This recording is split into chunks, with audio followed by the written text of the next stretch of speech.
There's a lot of information out there and it's very hard to know what is true and what is not. And there are also a lot of misconceptions that people have regarding their finances where they actually find out the hard way that what they thought was true was actually not. Hello everyone, welcome back to another video. My name is Ali. I'm a certified financial planner based out of Toronto. And today we're going to talk about some of the misconceptions that there are out there regarding people's finances. And this will relate to anybody and everybody who's in Canada because we're going to talk specifically about some of the Canadian misconceptions when it comes to personal finance. So let's get started. So the very first misconception is my spouse will receive everything after I pass away. This is a very common misconception that I hear on a regular basis, and I actually have to educate people on why this is not necessarily true. Say for example, you pass away. What actually ends up happening with all of the assets that you have and the money that you have? If you have a will and the will states that your spouse is to take over everything, that's perfectly fine. They receive everything because you have it in a will. Now, there are a lot of people out there who actually don't have a will, and they still believe that they don't need a will because their spouse is going to receive everything. Any assets that are joint between you and your spouse will more than likely take over those assets because a lot of times they're set up in a way that it has right of survivorship. That just essentially means that ownership will go from joint over to an individual, and that would be the surviving individual. So that's perfectly fine. Now let's say for example you have assets that are not joint. They're held solely individually in your name. What actually ends up happening with these assets? So if we actually take a look at the law behind, the family law behind anybody who passes away without a will, there's two things that you'll see. One is the law will change based on the province that you're in. So because I'm based in Toronto, I'm going to talk about what the law states as someone who is in Ontario. I am not a lawyer. If you have any questions regarding anything family law related, make sure you reach out to a lawyer to discuss this further and get the information that you need for your situation. The law states that for anybody who is married and has kids, there's a specific amount of money a surviving spouse inherits when their spouse dies without a valid will. This is what's called the preferential share. In Ontario, the preferential share is $350,000, which means that the first $350,000 of the estate automatically goes to the spouse. So let's say, for example, you had you had an estate that was $1 million. This is not uncommon to see, especially in Southern Ontario, where there's a lot of different assets that can equate to over $1 million. After the spouse receives the $350,000, if there's anything left in the estate, the remaining amount will be split evenly between your spouse and your child. Of the $1 million estate, your spouse will automatically receive the first $350,000. The remaining $650,000 gets split 50-50 between your spouse and your child. So each would receive $325,000. So in total, your spouse would receive $675,000 and your child would receive $325,000. Now, of course, in this situation, if the child is under the age of 18, there are some special rules that come into play with this. The money is still technically theirs, but there would need to be a trustee to take care of that while they are still a minor. If they are over the age of 18, then that money is theirs and they get to do whatever it is that they want with it because that is their money legally. Now, let's say you're in a situation where you have a spouse and more than one child. What happens in this case? So it's very similar. The spouse automatically gets that preferential share.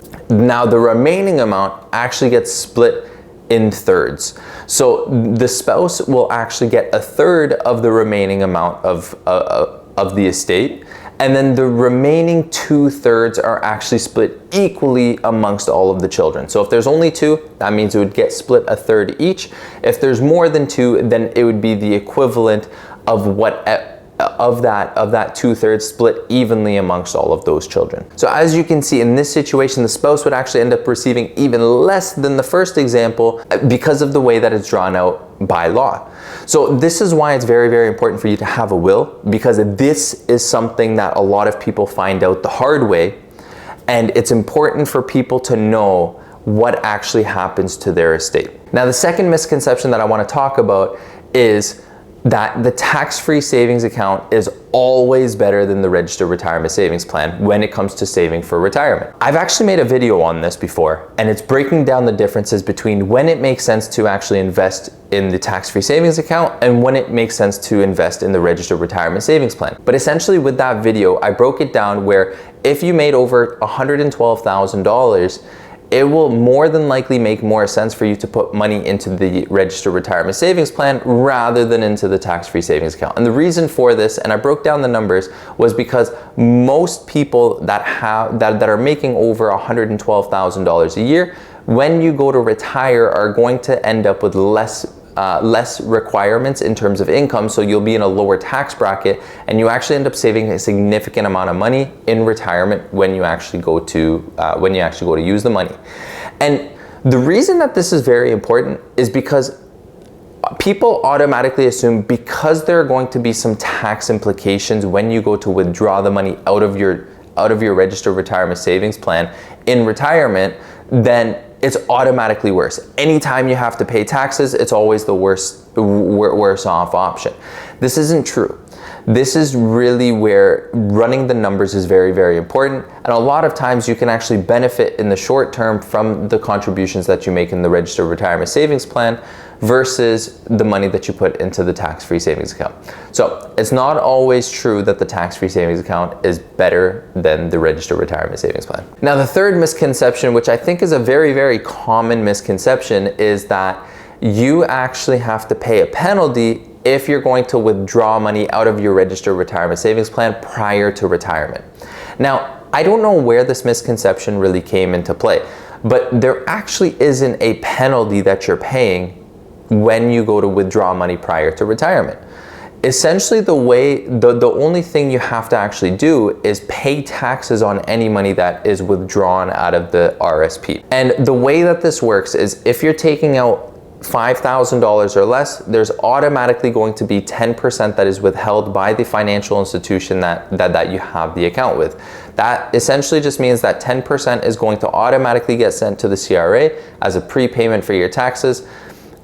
And then essentially, if you're taking out between $5,000 and $15,000, that is set to 20%. And essentially, if you're taking out over $15,000, then there's 30% that's withheld. And again, that is just a prepayment for your taxes that gets sent to the CRA on your behalf. Now, keep in mind, if when you withdraw this money, if the amount of taxes that was withheld ended up being too much, when you go to file your taxes, you're going to receive a tax refund. Now, of course, if you go to file your taxes and the amount of tax that was withheld was not enough, then you're gonna have to owe the difference when you go to file your taxes. So there really isn't any sort of penalty per se. The only thing is that you have to pay taxes on the money that's taken out. The other thing to keep in mind is that you cannot recontribute that money into the RSP because you automatically just lose that contribution space when you go to withdraw that money. So really those are the only two things that happens if you need to access your registered retirement savings plan, your RSP, prior to retirement. Now, the very last misconception, which I think is a very, very important one to understand, is when you pass away, your RSP will automatically transfer to your beneficiaries tax-free. This is not actually always the case. There are some special rules when it comes to this. Now, the very first thing to understand is if you have a spouse, then your spouse can automatically roll over your RSP upon you passing away over to them. And essentially the way that this would work is it goes through the process called a spousal rollover, where it essentially defers any sort of taxes that are owed on that money that's sitting in the RSP until either they start to withdraw it out of the RSP or until they pass away. So this is more of a tax deferral situation rather than a tax-free situation. Now, let's say, for example, you have your RSP and the beneficiaries of your RSP are not your spouse. Let's say it's your kids, or if you have nieces and nephews, or a friend, or whoever it ends up being that is not your spouse. What actually happens in this situation? The way that this is dealt with, the government actually deems as if you withdrew all of the money out of the RSP the day before you passed away. So what that actually means is that when you pass away, let's say, for example, you had $250,000 sitting in your RSP upon passing away, and it's going to the beneficiaries that are not a spouse. What ends up happening is the estate has to claim $250,000 worth of income in the year of passing away, and the estate is responsible for paying the taxes that are owed on that $250,000. So what essentially ends up happening is the money that is in the RSP actually gets distributed to the beneficiaries, and they are not responsible for paying the taxes on the RSP. It's actually the estate's responsibility for doing that. Now, what you'll find though is in a lot of situations, there isn't enough money in the estate to cover the tax liability of the RSPs that were distributed.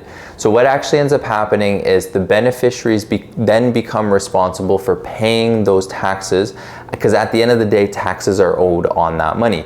This is really where having an understanding of what your estate is going to include and what that entails, so then you know whether or not your beneficiaries are going to be paying taxes on the RSP distributions themselves, or whether or not your estate is going to have enough already to pay for those taxes.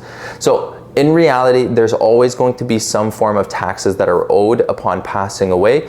Whether it's your estate paying it or whether it's your beneficiaries paying it, that is going to be dependent on your situation. So there you have it, guys. Those are some very big misconceptions in Canada with regards to personal finance topics. If you guys like this video, please leave a like, and also if you have any questions, please leave those in the comments down below. I'd be more than happy to answer those questions. Also, if you learned something from this video, please share this with your friends and family. At the end of the day, if you learn something from this, I'm sure they will too. It also helps me continue to make these videos, to make this information readily available to people like yourselves. As always, guys, stay safe, take care, and we'll see you guys in the next one.